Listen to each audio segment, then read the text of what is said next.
Student friends, let us continue with optical fiber communication.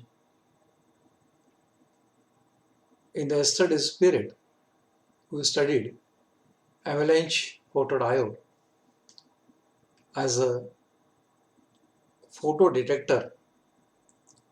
It is used at the receiving end to detect the light radiation coming through the optical fiber and convert it into its corresponding electrical signal. Dear students, today we are going to study the splicing techniques used for the optical fiber communication. Now, if suppose the distance between light source and that of photodetector, that is a transmitter and receiver, are far away from each other, then short length optical fiber is not possible to connect between the transmitter and that of receiver. That's why one or more such optical fibers are going to be joined with each other, connected with each other, or to connect light source to the optical fiber to launch the maximum optical light radiations into it without any loss, and also to connect the photodetector at the receiving end to the optical fiber. The splicing technique is used.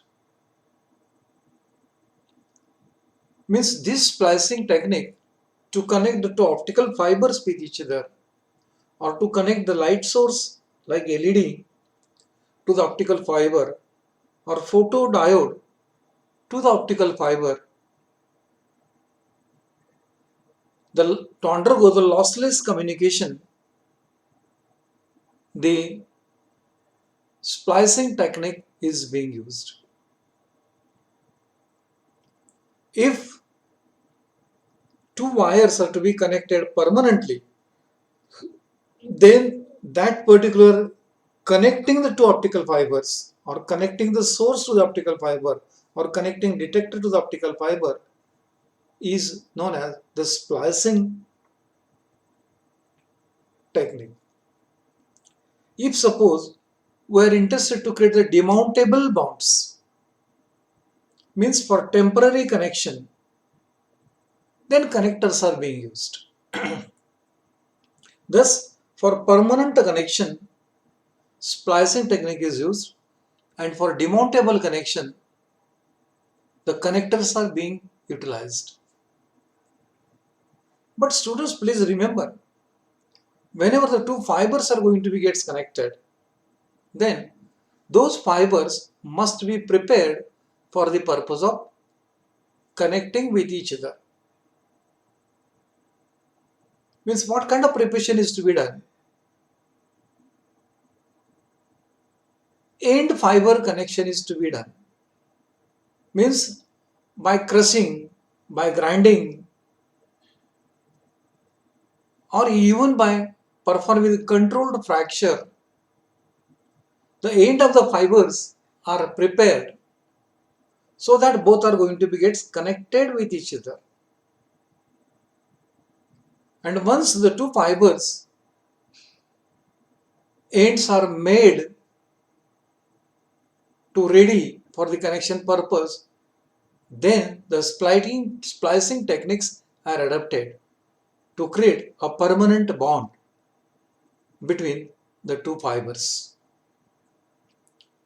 So that's what the splicing technique means, and it is used to perform long distance optical fiber communication. So to undergo the details about that, we can say during the installation of the optical fiber, the interconnections of the fiber should be in a lossless manner. Interconnection of the fiber means two or more optical fibers are going to be connected with each other, and if it is required for long distance communication, and if such things are needed, then there should be a lossless communication has to take place. Accordingly, the fibers are going to be connected with each other. The interconnection occurs at optical source, means like LED to be connected with the optical fiber, and also at photodiode, means at the receiving end where the photodiode is connected to the optical fiber, and also at the intermediate point within the cable where the two cables are going to be interconnected with each other. Means to connect the two cables with each other, to connect source to the fiber or to connect detector to the fiber, interconnection is necessary. The technique used to join the fiber depends upon whether a permanent or easily demountable connection is desired. Means two type of the connections one can do. One is a temporary connection which is demountable. Another one is a permanent connection, means it is not possible for us to remove it. The permanent bond is known as a splicing and demountable joint is known as connector. Obviously, every technique causes power loss at the joint. This loss depends upon input power at the joint, length of the fiber between the source and the detector, geometrical and geometrical aperture, waveguide characteristics up to optical material of the fiber, and end phase qualities. Means if losses are existing, those losses are going to depend upon the length of the fiber, power which is going to be launched, power it is going to be received, geometrical characteristics, aperture, waveguide characteristics, all those are going to decide the losses if those are taking place after connecting the fiber, after connecting the source, or after connecting the detector to the fiber. One thing it is clear here, if the permanent bond is there, it is called as a splicing. If demountable bond is there, it is called as detector. While connecting receiving fiber with the emitting fiber, mechanical arrangement is perfect so that the geometrical and waveguide characteristics must be matched precisely. So whenever two fibers are there which are expected to be connected, one is the emitting fiber, means from which the light is traveling, it is to be going to launch into the another cable. When both are going to be gets connected, their mechanical horizontal alignment should be as perfect as it is, so that there will not be a loss in the optical energy when it travels from one optical fiber into the other optical fiber. This is what we can call it as lossless interconnection must be for. Means both the fibers are horizontally perfectly aligned. Their apertures are perfectly going to be matched with each other. The geometrical characteristics of fiber must be perfectly going to match with each other. If all these conditions are satisfied, then two optical fibers are connected with each other permanently by splicing technique or demountably by connector technique with each other to undergo the signal propagation in the form of light radiation. The numerical aperture of both fibers must be in the equilibrium can be done with slightly misalignment of joined fiber. If suppose equilibrium is not adjusting, you can adjust the alignment of fiber which are going to be joined with each other. One more thing is that before fibers are connected or spliced, it is to be prepared the fiber end faces. Means end of the fiber, both the fibers must be prepared. Why to prepare? To avoid the scattering, deflection of light at joint. Fiber end must be flat, perpendicular to the fiber axis and smooth. Means two fibers are going to be connected with each other which are well horizontally aligned and perpendicular to the axis of optical fiber. Accordingly, their end faces must be prepared. This is achieved by sawing, polishing, and by controlled fracture. Sawing means crushing. Marathi त्याला आपण म्हणतोय भुस्सा पाडणे. Means crushing, then polishing, and also if necessary end must be cut, means controlled fracturing. The end of both the fibers are going to be gets prepared and then they horizontally aligned, vertically aligned, apertures are perfectly matched, and then both the fibers are made ready for the splicing or for the purpose of connecting. Many splicing techniques are used, out of which popular splicing techniques are fusion splice, V-groove splice, butt splicing, and elastic tube splice. Means four popular techniques are widely used to connect the two optical fibers with each other after being both the fibers end are prepared for the purpose of splicing. One is a fusion, second one is a V-groove method, third one is a butt splicing, and last one is the elastic tube type of the splicing. In short, we will see all those four techniques in the next slide. So friends, this is the diagram that represents the fusion type of splicing the optical fiber. Fusion splicing is made by thermally bonding together prepared fiber end. Fiber ends are pre-aligned and butted together in either grooved fiber holder or under microscope with micromanometer. The butt joint is heated with electric arc laser pulse to melt the fiber momentarily and bond together. This produces very low splice loss of 0.1 to 0.2 dB, surface damage due to handling, surface defect growth created during the heat, and residual melting can produce the weak splicing. These are the drawbacks of the fusion technique. This is what exactly it is done. Here is a one optical fiber from which the light radiations are emitting.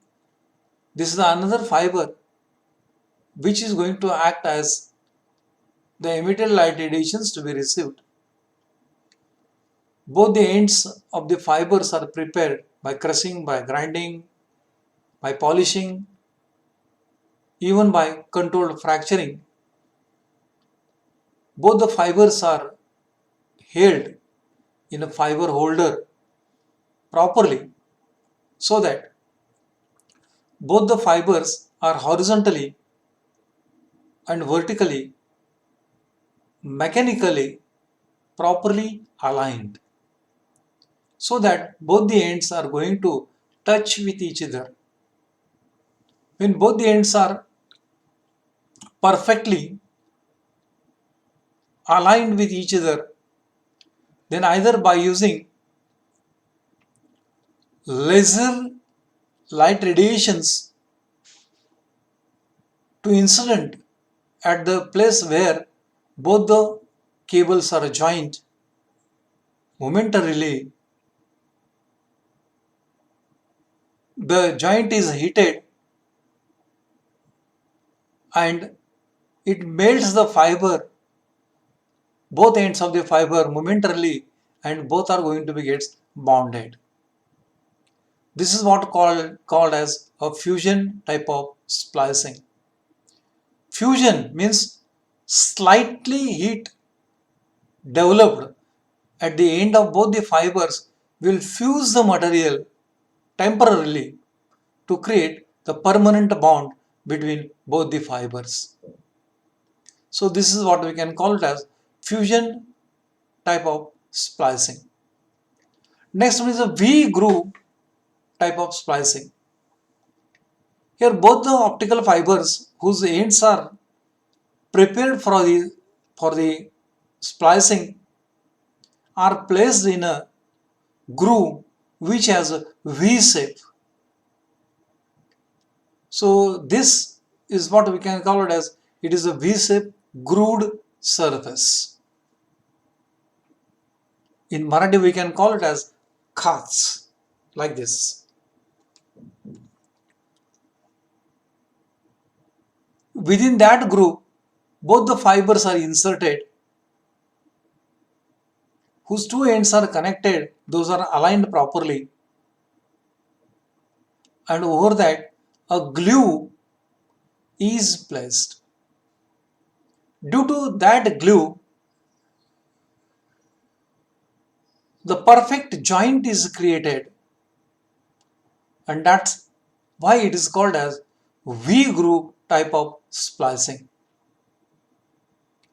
So this is the aspect which is represented here. Here is one fiber, here is another fiber. Both are going to be joined here by placing the adhesive or glue over that. And below that, there is a V-type groove within which both the fibers are going to be inserted. In V-groove splicing, prepared fiber ends are butted together in V-shaped groove. They are bounded with adhesive or held in a place by cover plate. The V-shaped channel could be either grooved silicon plate, ceramic or metal substrate. Here, the splice loss is strongly depends upon fiber size and its eccentricity.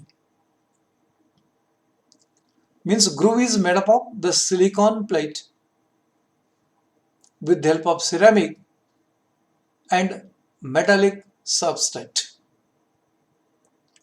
So that's what we can call it as it is a V-groove type of splicing. Next type of splicing is elastic splicing. Here elastic die is prepared which has a two half. One is this and second one is here this one. In between that there is a small gap which is maintained for the axial alignment. A capillary size gap is kept. Two optical fibers which are to be connected with each other, spliced to be spliced, are inserted through that capillary tube size space. After inserting it through into the another fiber, a perfect joint is going to be prepared. Due to its elastic property, when it is pushed through the narrow region, it will be suppressed, and when it passes through that with that reduced size, it will be entered into another fiber in which it is to be inserted, and when it is inserted, it will be again expanded, and so that perfect bond is going to be gets created. Here the elastic materially prepared dye is being used, so that's why it is called as elastic type of splicing. So elastic tube splicing automatically performs lateral, longitudinal and angular alignment. It splices multimode fiber with the loss same as the commercial fusion splice, but less equivalent and skill is required. The mechanism uses a tube with elastic material. A center hole diameter is slightly smaller than that of the fiber. So this is the tube with elastic material, made up of the elastic material. It has a center hole having the size less than that of optical fibers, which are to be joined or connected to each other.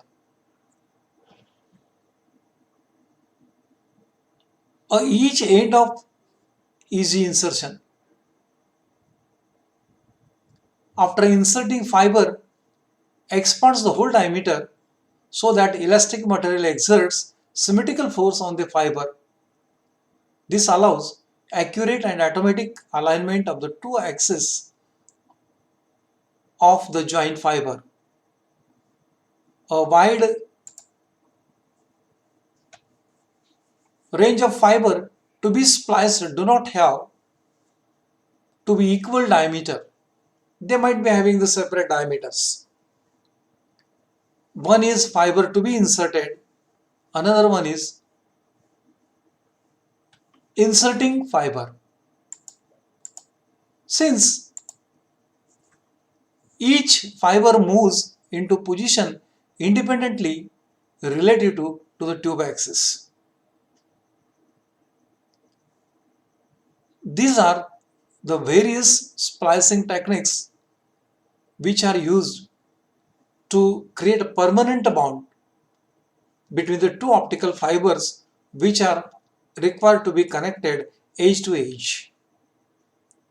Dear students, various connectors like watch rule, ferrule, groove, channel based connector, concentric slave connector, molded connector, expanded beam connector, with these goals are used. But by using this connector, the simply temporary bonds, demountable bonds are going to be get generated. Obviously, low coupling losses even after numerous connectors and disconnectors. Means assuming these are temporary method, splicing is the permanent method, but connecting is the temporary method. Means you can prepare the bond, after use remove it, and again they can be used for the next connection purpose. So therefore, after every connections and disconnections, losses should be as small as it is possible. Second one is interchangeability with connectors of the same type. Means one can interchange the same type of connectors. Next one is ease of connection. Easily one is going to connect. Simple and low cost of connection, reliability of connection, and also low sensitivity to environmental condition like temperature, dust and moisture. By undergoing through all these conditions, one can use the splicing techniques if the permanent bonding is there. Otherwise, you can use the connecting technique if you need to be connected several times to fibers with each other with minimum losses, low sensitivity for the environmental conditions like temperature, moisture and just easy to connect, low cost, simple aspects. One can connect and disconnect many times. All these things are possible if connectors are used. Otherwise, the splicing techniques is mostly preferred. Dear students, that's all about the meaning of splicing and connecting. Doesn't matter, it is a splicing technique used to create the permanent bond or connecting technique used to create the demountable bond. The purpose is that two optical fibers must be going to be connected with each other, and lossless optical fiber communication should take place even for long distance communication between light source and also the light detector device, respectively, in the transmitter as well as at the receiving end. That's all about the meaning of splicing and also the meaning of connector. The rest will see it in the next period in the title known as optical transmitter. Student friends, let us stop here only. Rest will see in the next period.